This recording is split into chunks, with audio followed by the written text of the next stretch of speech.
અમરેલી જિલ્લામાં કમોસમી વરસાદથી થયેલા ભારે નુકસાનને લઈને ખેડૂતોએ આવેદનપત્ર પાઠવ્યું છે। મુખ્યમંત્રી અને કૃષિ મંત્રીએ સંબોધીને આવેદનપત્ર પાઠવવામાં આવ્યું। અમરેલી કલેક્ટરને સોંપવામાં આવ્યું હતું, જેમાં ખેડૂત નેતા રાજુભાઈ કપરાણાની આગેવાનીમાં મોટી સંખ્યામાં ખેડૂતો જોડાયા હતા।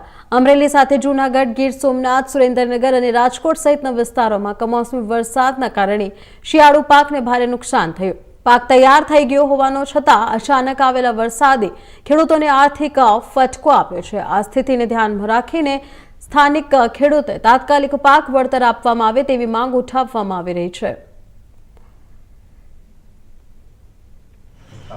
ખાસ કરીને ચાલુ વર્ષે ચોમાસુ સિઝનમાં પણ અનિયમિત વરસાદના કારણે ખેડૂતોને મોટા પ્રમાણમાં પાક નુકસાન થયેલું। ખેડૂતોને ચોમાસુ સિઝનમાં જે નુકસાન થયું છે એ ભરપાઈ કરવા માટે થઈ અને શિયાળુ પાકમાં તનતોડ મહેનત ખેડૂતોએ કરી। પુષ્કળ પ્રમાણમાં એટલે કે જે દર વર્ષે વાવેતર થતું એના કરતાં 1.5 ગણું વાવેતર આ વખતે ખેડૂતોએ કર્યું છે।